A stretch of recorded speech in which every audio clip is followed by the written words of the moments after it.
नमस्कार विद्यार्थी मित्रांनो, स्वागत आहे तुम्हा सर्वांचं महा एक्झाम पॉईंट आपल्या एज्युकेशनल यूट्यूब चॅनलवरती. तर मित्रांनो, आपण मागील 4 ते 5 दिवसापूर्वी बी-एड सी-ई-टी व लॉ सी-ई-टी संदर्भामध्ये मित्रांनो तुम्हाला एक महत्त्वपूर्ण अपडेट दिलेली होती, ज्यामध्ये त्याचं रजिस्ट्रेशन कसं करायचं आपण संपूर्ण काही त्या व्हिडिओमध्ये आपण समजून घेतलं आहे. ज्यामध्ये अपार आय डी कशी बनवायची असते आणि अपार आय डी थ्रू हे संपूर्ण काही जी रजिस्ट्रेशनची प्रोसेस होत असतं ते संपूर्ण काही आपण त्या व्हिडिओमध्ये तुम्हाला मित्रांनो समजावून सांगितलेलं होतं. तर आजच्या व्हिडिओमध्ये आपण आता जी पुढील प्रोसेस आहे, जे काही आपण ॲप्लिकेशन सबमिट करायची, ज्यामध्ये तुमचे बेसिक डिटेल प्लस जे काही फीस पेमेंट वगैरे करण्याची, हे संपूर्ण काही प्रोसेस आपण आजच्या व्हिडिओमध्ये आपण कंप्लीटली पाहणार आहोत. तर व्हिडिओ शेवटपर्यंत पहा मित्रांनो. यामध्ये तुम्हाला स्टेप बाय स्टेप संपूर्ण काही प्रोसेस मी समजावून सांगितलेली आहे. कोणतीही तुम्हाला जी प्रोसेस आहे ती स्किप करायची नाही, कारण का जर स्किप केला तर तुमच्या जे ऑनलाईन अर्जामध्ये कोणतीही प्रॉब्लेम येऊ शकते, ज्यामुळे तुमचा अर्ज सबमिट होण्यासाठी तुम्हाला जे आहे थोडक्यामध्ये काही प्रॉब्लेमला फेस करावा लागणार असेल. त्यामुळे काळजीपूर्वक पहा, कोणती स्टेप मिस करू नका आणि शेवटपर्यंत पहा मित्रांनो. सुरू करू आपला आजचा व्हिडिओ.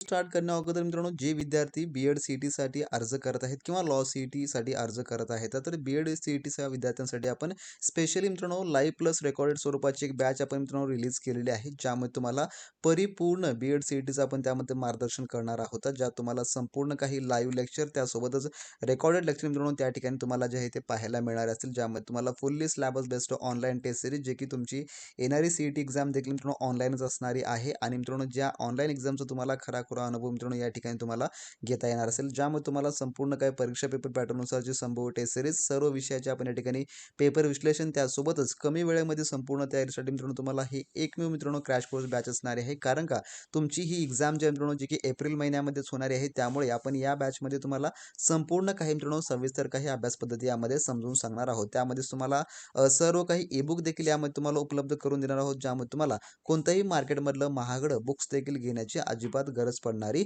नसेल मित्रांनो. कारण का यामध्येच तुम्हाला आपण ई-बुक इंटिग्रेट करून देणार आहोत, जे की सध्या जी आपली ऑफर प्राइस फक्त ₹999 आहे मित्रांनो. यामध्ये तुम्हाला संपूर्ण काही मिळणार असेल. आणि जे विद्यार्थी लॉ सी-ई-टीची तयारी करत आहेत त्यांच्यासाठी देखील मित्रांनो आपल्या ॲपमध्ये जे आहे स्पेशली टेस्ट सिरीजची बॅच आपण लॉन्च करून दिलेली आहे. जे विद्यार्थी लॉ सी-ई-टीची तयारी करत आहेत त्यांनी लगेचच्या लगेच व्हिडिओच्या डिस्क्रिप्शन बॉक्समध्ये आपल्या ऑफिशियल ॲपची लिंक दिलेली आहे, ज्यामध्ये तुम्हाला B.Ed CET plus law CET असे दोन्हीचे मित्रांनो क्रॅश कोर्स त्या ठिकाणी तुम्हाला उपलब्ध होणारे असतील. त्यामुळे त्यामध्ये तुम्ही लगेचच्या लगेच मित्रांनो जॉईन करून घेऊ शकता. लगेचच्या लगेच आपली ॲप्लिकेशन डाउनलोड करून घ्या मित्रांनो.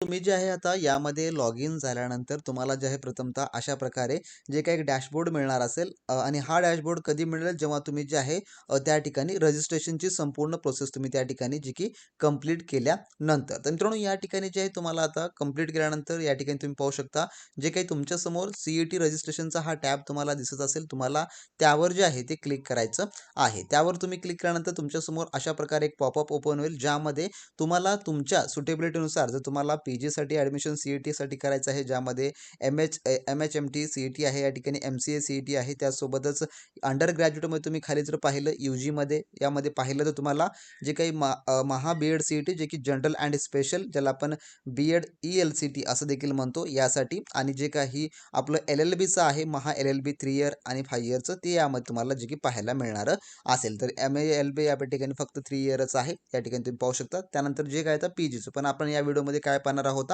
तर फक्त आपण जे काही बी-एड सी-ई-टीचं रजिस्ट्रेशन आहे ते आपण पाहणार आहोत. तर पुढील व्हिडिओमध्ये आपण लॉसाठी देखील स्पेशली आपण डेडिकेटेड व्हिडिओ बनवणार आहोत. त्यामुळे जे लॉचे विद्यार्थी असतील त्यांनी खाली कमेंट बॉक्समध्ये कमेंट करून सांगा. तुमच्यासाठी देखील मित्रांनो आपण स्पेशली एक व्हिडिओ बनवणार आहोत. सध्याला आपण बी-एड सी-ई-टीकडे वळूया. त्यामुळे आपल्याला जे आहे आता या ठिकाणी रजिस्टर नाव यावर जे आहे या ठिकाणी क्लिक करायचं आहे, जसं की या ठिकाणी आहे. तर यावर क्लिक केल्यानंतर डायरेक्टली तुमच्यासमोर अशा प्रकारे एक नवीन पॉपअप ओपन होईल, ज्यामध्ये तुम्हाला जे आहे तुम्ही जे रजिस्ट्रेशन करता वेळेस मोबाईल नंबर दिलेला आहे, जो की तुमचा, या ठिकाणी मित्रांनो तुम्हाला त्यावर एक कॅप्चर कोड जाणार असेल, व्हेरिफिकेशन ओ-टी-पी या ठिकाणी गेलेला आहे, तो तुम्हाला ओ-टी-पी या ठिकाणी टाकून घ्यायचा आहे. आणि एक ध्यानात ठेवा, ओ-टी-पी हा मित्रांनो प्रथम वेळेस कधी कधी येतो तर कधी कधी येत नाही. त्यामुळे या ठिकाणी जो व्हेरीफायचा टॅब दिसत आहे किंवा रिसेंटचा टॅब या ठिकाणी, तो तुम्हाला या ठिकाणी ओपन होणार असेल. यामध्ये तुम्हाला जे आहे रिसेंट करून देखील तुम्ही ओ-टी-पी या ठिकाणी घेऊ शकता. तुम्हाला ओ-टी-पीसाठी वेट करायचं आहे. नाही आल्यास तुम्हाला या ठिकाणी रिसेंटवर देखील तुम्ही करून ओ-टी-पी जे आहे ते परत या ठिकाणी मिळवू शकता. तर रिसेंट ओ-टी-पी टाईम किती आहे, तर फक्त या ठिकाणी 80 सेकंडचा या ठिकाणी चालू आहे. तर हे काउंटडाऊन जे की सुरू होणार असेल, तर ओ-टी-पी प्राप्त झाल्यानंतर तुम्हाला लगेच या ठिकाणी टाकायचा आहे मित्रांनो. या ठिकाणी फिलअप केल्यानंतर मित्रांनो तुम्हाला या ठिकाणी व्हेरीफाय यावर जे आहे ते डायरेक्टली क्लिक करायचं आहे. व्हेरीफायर क्लिक केल्यानंतर मित्रांनो आता तुमच्यासमोर जी आता बी-एड सी-ई-टीची संपूर्ण काही जी अर्ज प्रक्रिया आहे ती या ठिकाणी मित्रांनो ओपन होणार असेल, ज्यामध्ये तुम्हाला संपूर्ण काही सूचना सुरुवातीला वाचून घ्यायच्या आहेत, ज्यामध्ये ह्या सर्व काही सूचना या ठिकाणी दिलेल्या आहेत. ज्यामध्ये तुम्हाला कोणकोणते विषय कंपल्सरी आहेत किंवा कोणकोणते नाहीत आणि तुमची पर्सेंटेज काय असायला पाहिजे हे देखील या ठिकाणी तुम्हाला जे आहे समजून सांगितलेलं आहे. जे विद्यार्थी नाऊन क्रिमिलेअरसाठीचे जे काय आहेत नाऊन क्रिमिलेअरसाठीचे त्या संदर्भाच्या देखील यामध्ये सूचना आहेत. त्यानंतर जे पी-डब्ल्यू-डी उमेदवार आहेत, पी-डब्ल्यू-डी उमेदवारांना काय आवश्यक आहे काय नाही हे देखील सांगितलेलं आहे. त्यासोबतच तुम्हाला यासाठी लागणारे जे काही परीक्षा शुल्क आहे ते देखील या ठिकाणी सांगितलेलं आहे. तर परीक्षा शुल्क मी या ठिकाणी तुम्हाला मोठी सांगतो. या ठिकाणी काय म्हटलं आहे पहा 7 नंबरच्या पॉईंटमध्ये की जे मागासवर्गीय प्रवर्गातील उमेदवार आहेत जसे की एस-सी, एस-टी, ओ-बी-सी, बी-जे-एन-टी-डी, एन-टी-ए, एन-टी-बी, एन-टी-सी, एन-टी-डी आणि एस-बी-सी, एस-ई-बी-सी, ई-डब्ल्यू-सी, पी-डब्ल्यू-डी या सर्वांना जे आहे थोडक्यामध्ये जे की महाराष्ट्र राज्यामध्ये सर्वांना ₹1000 या ठिकाणी शुल्क लागणारा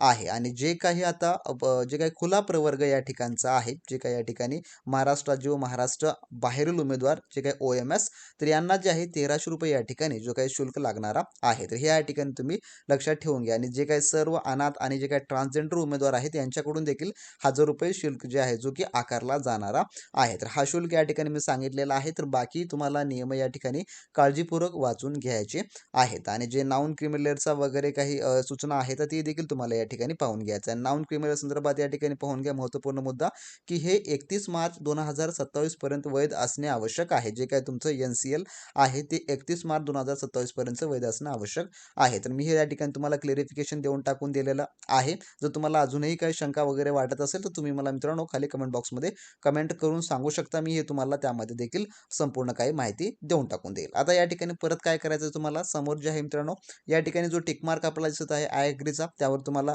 क्लिक करायचं आहे. या ठिकाणी पुन्हा मग proceed to complete the application form यावर जे आहे तुम्हाला क्लिक करायचं आहे. जसं की या ठिकाणी तुम्ही हे पाहू शकता. यावर क्लिक केल्यानंतर तुमची आता ॲप्लिकेशनची जी प्रोसेस आहे ती या सर्व या ठिकाणी जी आहे ती सुरू होणारी आहे. आणि यामध्ये जे काही मेंडेटरी नावं आहेत तर ती ऑलरेडी या ठिकाणी फिलअप करून आलेले आहेत. ज्यामध्ये तुमचं नाव असो, तुमचे अपार ID, त्यानंतर तुमचा डेट ऑफ बर्थ, त्यानंतर मोबाईल नंबर, आईचं नाव, तुम्ही कोणत्या भागातून बिलॉंग करता, रुरल आहात का तुम्ही अर्बन आहात, त्यानंतर तुमची मदर टंग आणि फॅमिली इन्कम हे सर्व काही या ठिकाणी ऑटोमॅटिक फिलअप व त्यासोबतच मॅरिड अनमॅरिड जे आपण रजिस्ट्रेशनच्या वेळेस जे आपलं अपार ID आणि तुम्ही जे तुमचं बेसिक डिटेल भरला होतात ना आपल्या पहिल्या व्हिडिओमध्ये मी तुम्हाला समजून सांगितलेलं आहे ते सर्व काही यामध्ये तुम्हाला जे आहे डायरेक्टली येणारं असेल. मग आता पुढच्या प्रोसेसमध्ये तुम्हाला सेव्ह अँड प्रोसीड करायचं आहे. आणि यामध्ये तुम्हाला काही बदल बी करता येणारे नसतील कारण का हे तुमची प्रोफाईलच क्रिएट झालेली आहे. तुम्हाला जर काही बदल करायचे असतील तर तुम्ही मला सांगा, त्यावर देखील मी तुम्हाला एक सविस्तर व्हिडिओ बनवून देईल. जर काही चुकीने तुम्ही रजिस्ट्रेशन केलं असाल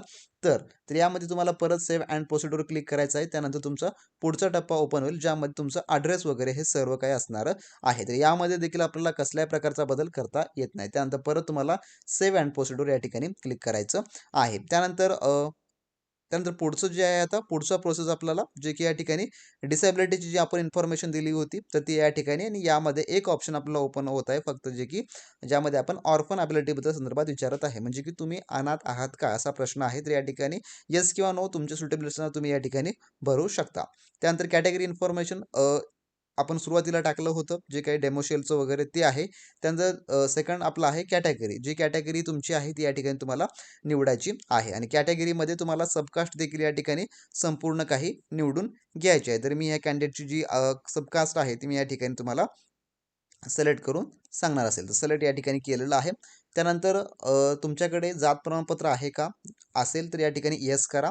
आणि त्यानंतर तो तुमचा कास्टचा जो नंबर आहे तो या ठिकाणी तुम्हाला फिलअप करायचा आहे संपूर्ण काही. त्यानंतर पुढे या ठिकाणी काय म्हटलं आहे की do you have possess caste tribal validity जात वैध प्रमाणपत्र आहे का असेल तर येस, नसेल तर नो या ठिकाणी तुम्ही करू शकता. काही प्रॉब्लेम नाही, परंतु या ठिकाणी इन्फॉर्मेशन देणं आवश्यक आहे. त्यानंतर परत तुम्हाला सेव्ह अँड प्रोसीड यावर जे आहे ते क्लिक करायचं आहे. त्यानंतर पुढचा जो टप्पा आहे आपला आता क्वालिफिकेशन डिटेलचा जो की आपण संपूर्ण काही क्वालिफिकेशन डिटेल सुरुवातीला दिलेली होती. आणि या ठिकाणी आता ग्रॅज्युएशनची माहिती विचारलेली आहे. जर ग्रॅज्युएशन असाल तर आणि ग्रॅज्युएशन हे कंपल्सरीच या ठिकाणी आहे आपल्याला माहिती आहे. तर ग्रॅज्युएशनमध्ये ग्रॅज्युएशन निवडा. तुमचं जे काही ग्रॅज्युएशन सध्याची स्थिती आहे अपेरिंग आहात पासड आहात तर तुम्ही पास असाल तर या ठिकाणी पासडवर क्लिक करा. त्यानंतर जे पदवी उत्तीर्ण झालेला तुमचा वर्ष वगैरे आहे ती संपूर्ण आता या ठिकाणी तुम्हाला पदवीची इन्फॉर्मेशन या ठिकाणी संपूर्ण काही भरायची आहे. आता यामध्ये तुमची कोणत्याही शाखेतून पदवी झाली असेल तर काही हरकत नाही, कारण का बरेच विद्यार्थी तर असं देखील कमेंट्स करतात की सर माझं ह्यामधून ग्रॅज्युएशन झालं आहे, जमल का? तर काही हरकत नाही, फक्त ग्रॅज्युएशन होणं हे इम्पॉर्टंट आहे. ग्रॅज्युएशनची तुम्हाला संपूर्ण माहिती या ठिकाणी अचूक भरायची आहे. तर ग्रॅज्युएशन तुमचं कोणत्या वर्षी कंप्लीट झालेलं आहे ते या ठिकाणी म्हटलं आहे. पदवी उत्तीर्ण वर्ष, तर तुमचं जे पदवी उत्तीर्ण वर्ष आहे ते या ठिकाणी तुम्हाला सिलेक्ट करायचं आहे. त्यानंतर कोणत्या शाखेची पदवी होती हे या ठिकाणी तुम्हाला देणं गरजेचं आहे. तुम्ही कोणत्या याच्यामधून होतात. जर तुमचं काही स्पेशलायझेशन वगैरे असेल तर तुम्ही ते या ठिकाणी टाकू शकता. विचारलं देखील आहे की तुमचं स्पेशलायझेशन होतं का? तर या ठिकाणी नॉट ॲप्लिकेबल करू शकता. असेल तर तुम्ही त्या ठिकाणी चूज करा.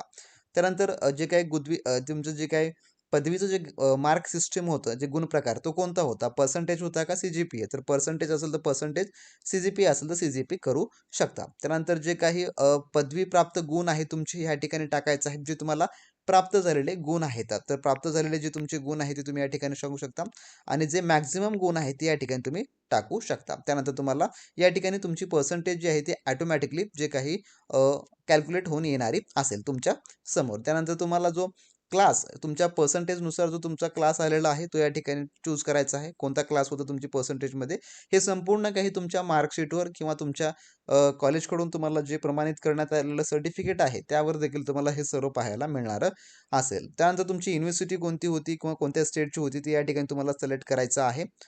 त्यानंतर ग्रॅज्युएशनचं कॉलेजचं जे काही पदवीचं नाव वगैरे या ठिकाणी तुम्हाला टाकायचं आहे, जे महाविद्यालयाचं नाव होतं. आता ज्या महाविद्यालयामधून झालेलं आहे ते या ठिकाणी तुम्ही डायरेक्टली टाकू शकता. कसल्याही प्रकारचं डाऊट नाही. तर या ठिकाणी मी हे टाकून घेईल. त्यानंतर युनिव्हर्सिटीचं नाव देखील जे काही विद्यापीठाचं नाव आहे ते देखील तुम्हाला टाकावं लागणार असेल आणि ग्रॅज्युएशनचा जो उत्तीर्ण महिना आहे तो या ठिकाणी तुम्हाला सिलेक्ट करायचा आहे, की ज्या महिन्यामध्ये तुमचं ग्रॅज्युएशन कंप्लीट झालेलं आहे का? त्यानंतर समोर म्हटलेलं आहे की do you want to apply English medium college for education? आपण इंग्रजी माध्यमातील शिक्षण महाविद्यालयासाठी अर्ज करू इच्छिता का? किंवा आपण आपले बी-एड इंग्रजी माध्यमातून पूर्ण करू इच्छिता का? तर ज्यांना बी-एड इंग्रजीमधून करायचं आहे त्यांनी येस करा. ज्यांना करायचं नाही त्यांनी डायरेक्टली नो करू शकता. काही प्रॉब्लेम नाही आहे. पुन्हा म्हटलेलं आहे की आपण विशेष शिक्षण महाविद्यालयासाठी जे काही स्पेशल एज्युकेशन कॉलेज आहे त्यासाठी अर्ज करू इच्छिता का? तर ज्यांना करायचं आहे त्यांना जे आहे करा येस, ज्यांना करायचं नाही त्यांनी नो करू शकता. त्यानंतर समोर आता आपल्याला काय जे काही याची कंडिशन्स आहे ते या ठिकाणी तुम्हाला सिलेक्ट करून या ठिकाणी I have read all instructed आणि एलिजिबिलिटी क्रिएशनवर तुम्हाला क्लिक करायचं आहे. त्यानंतर समोर सेव्ह अँड प्रोसिडवर तुम्हाला क्लिक करायचं आहे मित्रांनो. तुमच्यासमोर आता अशा प्रकारे एक आता एक्झाम सेंटर सेक्शन येणार असेल, ज्यामध्ये तुम्हाला आता संपूर्ण काही तुमच्या एक्झाम संदर्भाची माहिती द्यायची आहे. तर एक्झाम सेंटर सेक्शन यामध्ये आता यामध्ये प्रथमतः तुम्हाला प्रश्नपत्रिकेची भाषा निवडायची आहे, की तुम्हाला कोणत्या मीडियममधून परीक्षा द्यायची आहे, मराठी का इंग्लिश? तर आपण जे आहे मराठी माध्यमातूनच संपूर्ण प्रिपेअर करतो. त्यामुळे ज्यांना मराठी द्यायचं आहे मराठी देऊ शकता किंवा ज्यांना इंग्लिशमध्ये सोपं वाटत असेल ते इंग्लिश यूज करू शकता. तर मी या ठिकाणी मराठी सिलेक्ट करत आहे. त्यानंतर या ठिकाणी प्रोसीड करतो. कारण का आपले सर्वाधिक विद्यार्थी जे की मराठीमधूनच या ठिकाणी प्रिपेअर करतात. तर यामध्ये select centre state and preference तर आपल्याला महाराष्ट्रच ठेवायचं आहे. त्यामध्ये छेडछाडी काही करायची नाही. त्यानंतर आता डिस्ट्रिक्टमध्ये तुम्हाला जे आहे तुमच्या आवडत्या स्थळानुसार या ठिकाणी तुम्ही जे आहे तुमचं जे आहे संपूर्ण काही सिलेक्शन या ठिकाणी करू शकता. तर यामध्ये कसल्याही प्रकारचं डाऊट नाही. तुम्हाला जे जवळ वाटतं किंवा तुम्हाला जे दूर वाटतं ते तुमच्या हिशोबानुसार या ठिकाणी तुम्ही जे आहे डायरेक्टली सिटी सिलेक्शन्स करू शकता. हे संपूर्ण काय आहे तर हा संपूर्ण काही एक फॉर्मॅट आहे थोडक्यामध्ये जो की मी तुम्हाला सांगत आहे. तर तुमचा यापैकी कुठेही तुम्हाला जे आहे सीबीटीसाठी बोलवलं जाणार असेल मित्रांनो. ही संपूर्ण काही सीबीटी संदर्भाची माहिती आहे जी की तुमच्या परीक्षा संदर्भाची ही संपूर्ण माहिती या ठिकाणी फिलअप करायला सांगितलेली आहे. तर हे काळजीपूर्वक तुम्ही सेंटर निवडा, कारण का या सेंटरपैकीच तुम्हाला कोणतंही सेंटर मिळण्याचे चान्सेस असतात. त्यामुळे हे सेंटर खूप काळजीपूर्वक निवडणं इम्पॉर्टंट आहे. त्यानंतर तुम्हाला पुढे सेव्ह अँड प्रोसिडवर क्लिक करायचं आहे. पुढे तुम्हाला आता जे काही पुढचा भाग या ठिकाणी ओपन होणार असेल, ज्यामध्ये आता डॉक्युमेंट अपलोड रिक्वायर्ड या ठिकाणी आहे. You need to upload your document म्हणत आहे. तर बिफोर प्रोसिडिंगसाठी तर या ठिकाणी अपलोड नाववर आपल्याला क्लिक करायचं आहे आणि यामध्ये तुम्हाला तुमचा फोटो आणि तुमचं सिग्नेचर आणि जे काही या ठिकाणी डॉक्युमेंट्स मागत आहे ते आपण टाकायचं आहे. तर सिलेक्ट डॉक्युमेंट टाईप यामध्ये तुमचं जे इतर डॉक्युमेंट्स आहेत हे ठिकाणी देखील तुम्हाला टाकायचं आहे. तुमचं जे काही असेल ते, ज्यामध्ये pan card, permanent driving licence, voter I D card हे देखील तुम्हाला फोटो आयडेंटिटी सोबत हे जे आहे ते तुम्हाला या ठिकाणी टाकायचं आहे. तर मी या ठिकाणी हे फटाफट सर्व काही डॉक्युमेंट्स मित्रांनो मी अपलोड करतो. त्यानंतर तुम्हाला पुढची प्रोसिजर दाखवतो. आणि मित्रांनो संपूर्ण काही अपलोड केल्यानंतर तुम्हाला जे आहे सबमिट या टॅबवर क्लिक करायचं आहे. आणि मित्रांनो इन्स्ट्रक्शन या ठिकाणी तुम्हाला काळजीपूर्वक वाचून घ्यायचे आहेत, ज्यामध्ये तुम्हाला तुमच्या फोटोची साईज वगैरे संपूर्ण काही या ठिकाणी समजावून सांगितलेलं आहे, ज्यामुळे या ठिकाणी कसल्या प्रकारची अडचण येणारी नसेल तुम्हाला. त्यानंतर सबमिटवर क्लिक करायला या ठिकाणी सबमिटवर क्लिक केल्यानंतर तुमचा या ठिकाणी संपूर्ण काही जो फॉर्म आहे जो की प्रिंटआउटसाठी या ठिकाणी थोडक्यात रेडी हा झालेला असेल. तर या ठिकाणी तुम्ही प्रिंट फॉर फ्रॉम या ठिकाणी तुम्ही करू शकता. जो काही फॉर्माचा प्रिंटआउट आहे तुम्ही या ठिकाणी जे आहे ते करू शकता. आणि यामध्ये तुम्ही जे डॉक्युमेंट्स जोडलेले आहेत ते या ठिकाणी व्ह्यू टॅबवर क्लिक करून तुम्ही जे आहे या ठिकाणी जो काही व्ह्यूचा टॅब आहे तो देखील या ठिकाणी तुम्ही पाहू शकता की कोणकोणतं डॉक्युमेंट बरोबर अपलोड झालेला आहे का नाही, किंवा तुमचे जे बेसिकली डिटेल जी आहे ती सर्व काही यामध्ये पाहायला मिळणारी असेल मित्रांनो. तर या प्रकारे तुमच्यासमोर संपूर्ण काही फॉर्म येणार असेल. त्यानंतर तुम्ही आय कन्फर्म दॅटवर तुम्हाला क्लिक करून या ठिकाणी जे काही ते मेंटेटरी और सबमिटवर करून या ठिकाणी तुम्ही कंटिन्यूवर जे आहे ते डायरेक्टली टॅप जो आहे मित्रांनो तुम्ही करू शकता. तर या ठिकाणी हा फॉर्म तुम्हाला जे आहे सर्वप्रथम काळजीपूर्वक पाहून घेणं इम्पॉर्टंट आहे, कारण का यानंतर जे काही तुम्हाला जे काही प्रोसेस येणार असेल ती डायरेक्टली तुम्हाला पेमेंटसाठीची असणारी असेल मित्रांनो. त्यामुळे या ठिकाणी काळजीपूर्वक पाहून घ्या की तुम्ही संपूर्ण डिटेल बरोबर भरली आहे का, आणि तुम्ही जी आहे ती दिलेली जी काही इन्फॉर्मेशन आहे ती संपूर्ण काही बरोबर आहे हे तुम्ही चेक करून घेऊन त्यानंतरच तुम्ही त्यावर जे आहे ते क्लिक करायचं आहे मित्रांनो. मित्रांनो तुम्हाला कंटिन्यूवर क्लिक करायचं आहे. कंटिन्यूवर क्लिक केल्यानंतर तुम्हाला डायरेक्टली जे आहे आता एक सेल्फ कन्फर्मेशनचा पेज येईल, ज्यामध्ये तुम्हाला जे आहे पेमेंटसाठी विचारलं जाणारं असेल, जे की तुम्ही या ठिकाणी are you sure want to proceed with the payment या ठिकाणी विचारलेलं आहे. तुम्हाला या ठिकाणी येसवर तुम्हाला क्लिक करायचं आहे. आणि काळजीपूर्वक तुम्ही या ठिकाणी लक्षात ठेवा बरं काय, पेमेंट करते वेळेस तुम्हाला तुमची मागील डिटेल काळजीपूर्वक पाहून घ्यायची आहे, कारण का त्यानंतर तुम्हाला जर एक वेळेस पेमेंट झालं आणि तुम्हाला असं वाटत असेल की मला फॉर्ममध्ये हे माझं चुकलेलं आहे, तर तुम्हाला परत त्यामध्ये करेक्शन जे आहे ते करता येणार नाही. हे तुम्ही या ठिकाणी मित्रांनो तुम्हाला जे या ठिकाणी लक्षात ठेवायचं आहे मित्रांनो. तर या ठिकाणी मी तुम्हाला येस व या ठिकाणी प्रोसिडर क्लिक करणार आहे. तर प्रोसिडर क्लिक केल्यानंतर डायरेक्टली या ठिकाणी तुम्ही पाहू शकता तुमच्या कास्टनुसार या ठिकाणी तुम्हाला जे जी फी आहे ती ऑटोमॅटिकली या ठिकाणी येणारी असेल. जसं की या ठिकाणी ₹1000 फी एस-सी कॅटेगरी करता आहे, कारण का मी हा फॉर्म जो आहे एस-सी कॅटेगरीच्या विद्यार्थ्याचा भरत असल्यामुळे. तर या ठिकाणी तुम्हाला जे आहे ₹1000 फी या ठिकाणी जे की टोटल ॲप्लिकेशन फीज रिक्वायर्ड ₹1000 या ठिकाणी तुम्हाला यावर टिक मार्क करायचं आहे. त्यानंतर तुम्हाला प्रोसीड टू पेमेंट यावर जे आहे ते मित्रांनो डायरेक्टली क्लिक करायचं आहे. जसं तुम्ही यावर क्लिक कराल तुम्हाला पुढची प्रोसेस ही डायरेक्टली पेमेंट गेटवेची असणारी असेल. पेमेंट गेटवर तुम्हाला जे आहे ते क्लिक करायचं आहे. आणि या ठिकाणी तुम्ही तुमच्या कोणत्याही याच्यावरून जे आहे मित्रांनो तुम्हाला कंटिन्यूवर क्लिक करून तुम्ही जे आहे तुमचा जो UPI आहे किंवा तुम्ही कोणत्याही याच्यावरून जे आहे मित्रांनो या ठिकाणी तुम्ही जे आहे ते पेमेंट करू शकता, आणि तुमचा फॉर्म जो आहे त्या ठिकाणी मित्रांनो तुम्ही सक्सेसफुली सबमिट जो आहे मित्रांनो तुम्ही करू शकता. तर अशा प्रकारे मित्रांनो तुम्हाला BEd CETचा जो फॉर्म जो आहे तो मित्रांनो तुम्हाला भरायचा आहे. आणि जे विद्यार्थी लॉ CETची या ठिकाणी तयारी करत आहेत तर लॉ CETच्या विद्यार्थ्यांना देखील जर तुम्हाला ॲप्लिकेशन फॉर्म भरण्यामध्ये अडथळे वगैरे काही प्रॉब्लेम येत असतील तर मित्रांनो तुम्ही सांगा, त्यावर देखील आपण एक लवकरच सविस्तर व्हिडिओ बनवून घेऊ. आणि ज्या विद्यार्थ्यांना BEd CETचा अर्ज भरण्यासाठी काही प्रॉब्लेम किंवा काही अडचणी येत असतील तर त्यांनी आपला टेलिग्राम ग्रुप जॉईन करून घ्या. डिस्क्रिप्शन बॉक्समध्ये त्याची ऑफिशियली लिंक जे मित्रांनो आपण दिलेली आहे या व्हिडिओच्या डिस्क्रिप्शन बॉक्समध्ये. आणि जे विद्यार्थी BEd CET 2026-27 ची तयारी करत आहेत त्यांनी मित्रांनो आपला क्रॅश कोर्स अजूनही जॉईन केला नसेल तर जॉईन करून घ्या. त्याची देखील लिंक मित्रांनो डिस्क्रिप्शन बॉक्समध्ये मी उपलब्ध करून दिलेली आहे. आणि यामध्ये तुम्हाला काही अडथळे वगैरे वाटत असेल तर खाली कमेंट बॉक्समध्ये कमेंट करून नक्की सांगा. त्यावर मी तुम्हाला परिपूर्ण उत्तर देण्याचा मित्रांनो या ठिकाणी मी प्रयत्न करणारा असेल. तर भेटूया नेक्स्ट व्हिडिओमध्ये नवीन माहिती नवीन अपडेट सोबत. तोपर्यंत मित्रांनो बी प्रॅक्टिस क्रॅक एक्झाम.